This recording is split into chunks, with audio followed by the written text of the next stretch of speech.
Itong bagong VistaTab 11 portable, tapos meron pa yung SIM slot na hindi mabubutas yung budget mo dahil mura.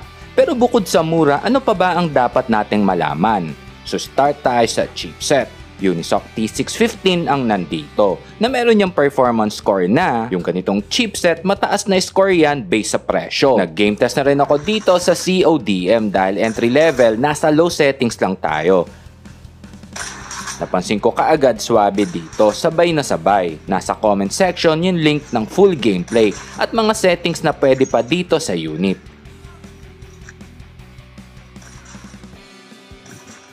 Moving on, ang main shooter nito ay 8 megapixel. Ito yung sample ng picture.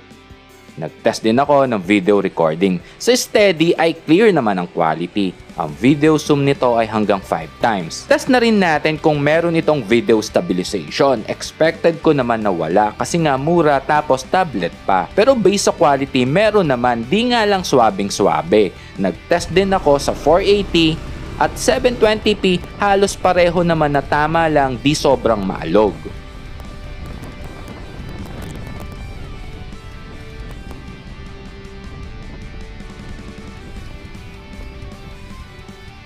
Sa looks, gusto ko yung ginawa nila dito na mas minimalist na halos identical sa VistaTab 30. Sa camera modules, generic pa rin na ang design ay pang VistaTab. Para sa isang tablet, manipis na frame na yan. Sa bigat, ramdam na medyo mabigat dahil yan syempre tablet. Para may idea lang tayo sa bigat, magaan lang ng onte sa 500 ml bottled water. Itong tablet, swak to sa mga chikiting natin na hindi puro games lang dahil meron itong pre-installed na educational app. Ito yung Learning Center. So pag open mo ng app, makakapili ka kung anong category ang para sa kanila. Wala ditong tap to wake pero merong alternative na lift to check the tablet para sa nag-aalala na baka masira agad yung on-off switch kakapindot. Hello guys! So si Kuya Gesmo at ito ang aking channel. Today, mag-quick unboxing tayo itong bagong release na tablet ng ITEL. Ito ang VistaTab 11. Check natin ano yung nasa loob ng box, aesthetic, specs. Tara, unbox na natin.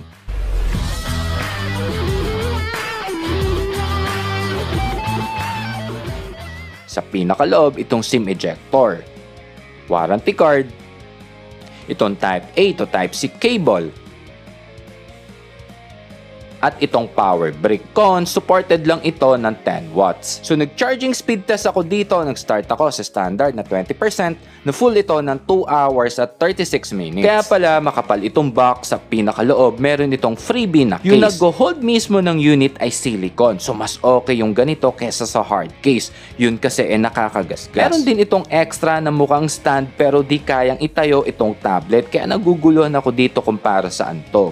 Sa nakakaalam, paki-comment na lang po. Itong na-unbox natin, ito yung color na deep gray. Available din ito sa ibang kulay.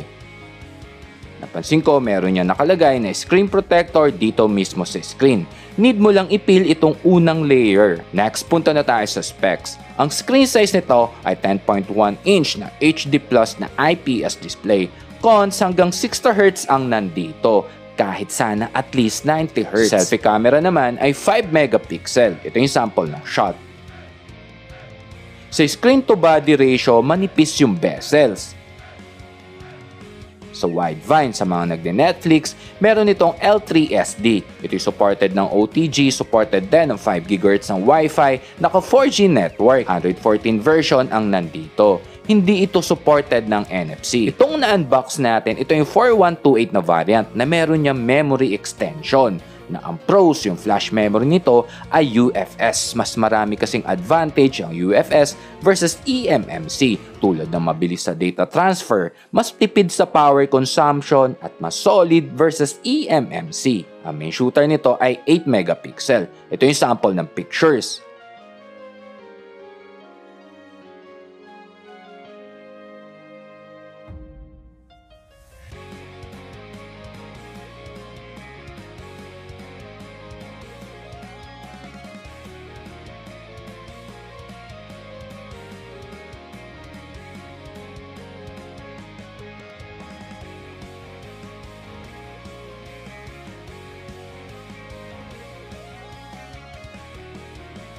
Dagdag details ko lang, sa right side nandito itong power button / on-off switch at volume rocker sa ilalim. At sa pinakailalim pa itong speaker grill.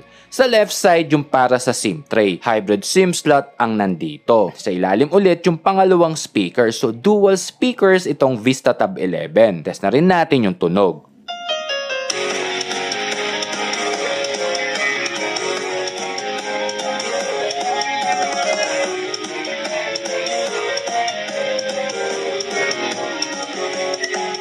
Napansin ko flat lang mula sa bass, mids at treble. Sa pinakailalim nakalagay lang yung sa charging port. Sa taas ganun din, nag-iisa lang dito, ito yung microphone.